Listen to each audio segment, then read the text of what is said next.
Hello दोस्तों, मैं Aryan school business advisor and founder online business workshop.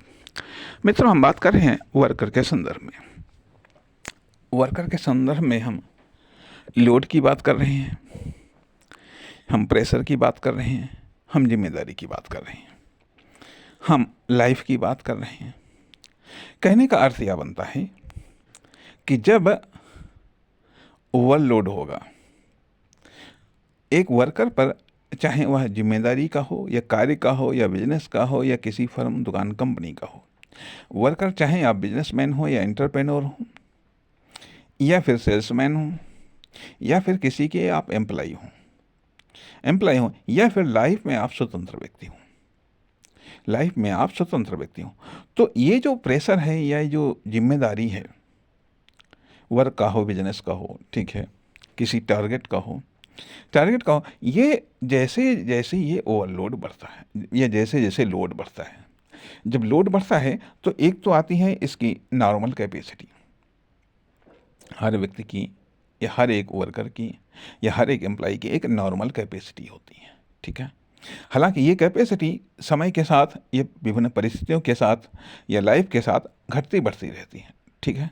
तो जब लोड मतलब बढ़ता है या लोड भी कभी कभार कम ज़्यादा होता रहता है, लेकिन जब लोड एक्सेप्ट किया जाता है या जिम्मेदारी को एक्सेप्ट किया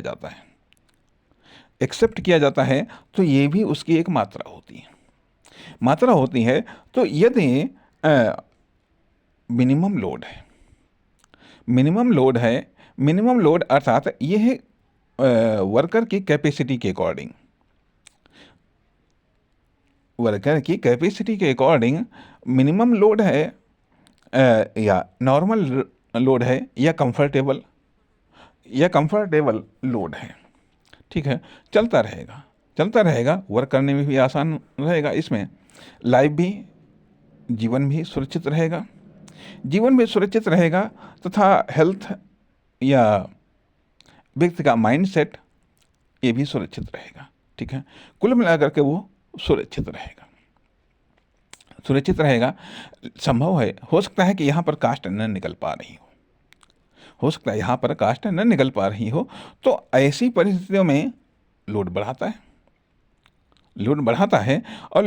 है, फिर यह थोड़ा सा हार्ड लेवल पर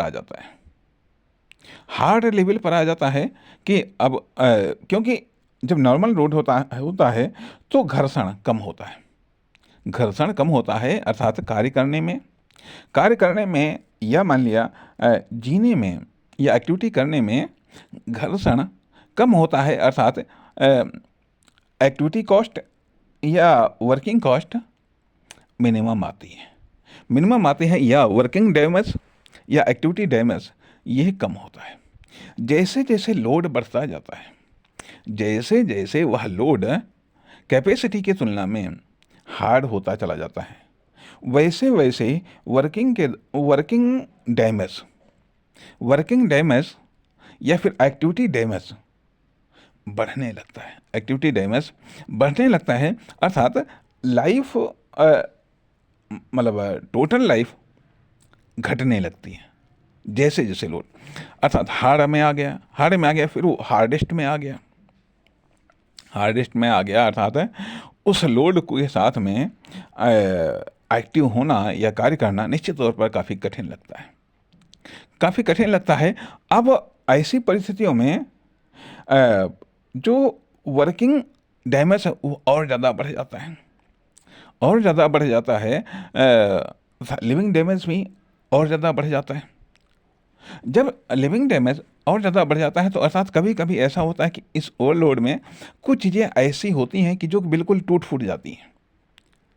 यदि उनको फिर रिपेयर न किया गया तो उसका बैड इफेक्ट पूरे जीवन भर पड़ता है। कहने का अर्थ यह बनता है कि जैसे कि मान लिया जब किसी व्यक्ति को देखा जाता है, अर्थात व्यक्ति अपने आप में वर्कर है, चाहे व्यक्ति हो या कोई फर्म, दुकान, कंपनी हो, कुछ ओवरलोड के चक्कर में कुछ ऐसा डैमेज हो गया, फिर वो हताश, निराश हो जाता है, फिर उसकी हिम्मत नहीं पड़ती है। तो ये क्या हुआ, कभी ओवरलोड के कारण अर्थात कभी ऐसा भी होता है कि ओवरलोड के कारण भी ऐसा होता है कि यह डैमेज, या ये कह लीजिएगा परमानेंट डैमेज हो जाते हैं, या फिर अनरिपेयरेबल, जिसको रिपेयर नहीं किया जा सकता है, ऐसे डैमेज हो जाते हैं, ऐसे डैमेज हो जाते हैं। या फिर ओवरलोड या ज़्यादा लोड के चक्कर में रास्ता पता नहीं कैसा हो, यदि रास्ता ख़राब है तो फिर ज़्यादा लोड ले करके चलने की आवश्यकता नहीं है। यदि खराब रास्ते में ज़्यादा लोड ले करके आप चलेंगे तो क्या होगा, कहीं ना कहीं डिसबैलेंस होगा, कहीं ना कहीं गिरोगे, कहीं ना कहीं नुकसान होगा, कहीं ना कहीं नुकसान होगा। तो यही कारण होता है कि एक वर्कर को जीवन पर्यंत वर्क करना है। जब एक वर्कर को जीवन पर्यंत वर्क करना है तो उसे अपने वर्क को इस तरीके से मैनेज करना चाहिए। वर्क के प्रेशर को या बिजनेस के प्रेशर को, एक बिजनेसमैन को जीवन पर्यंत बिजनेस करना है तो बिजनेस के प्रेशर को या बिजनेस के लोड को इस तरीके से मैनेज करना चाहिए ताकि वह सुरक्षित रहे, साथ ही साथ उसकी हेल्थ, वेल्थ, स्ट्रेंथ ये सुरक्षित रहे, तथा जो वर्किंग डैमेज है जिसको हम घर्षण बोलते हैं। अब मान लिया उदाहरण के लिए, यदि कोई वस्तु आप ले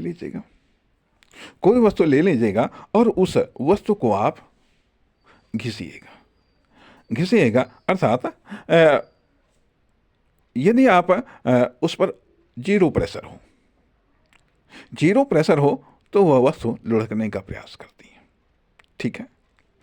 या जीरो प्रेशर पर आप धक्का देंगे, ठीक है, धक्का देंगे तो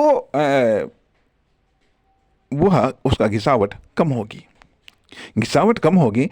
अर्थात अब यहाँ पर प्रेशर दो प्रकार का आता है, अर्थात प्रेशर दो प्रकार का या प्रेशर चार प्रकार का होता है। प्रेशर चार प्रकार का होता है। अब चार प्रकार का कैसे प्रेशर हुआ? एक तो वो प्रेशर जो ऊपर से पड़ रहा है, दूसरी चीज वो प्रेशर जो पीछे से पड़ रहा है, तीसरा वो प्रेशर जो आगे से पड़ रहा है, और चौथा वो प्रेशर जो नीचे से है,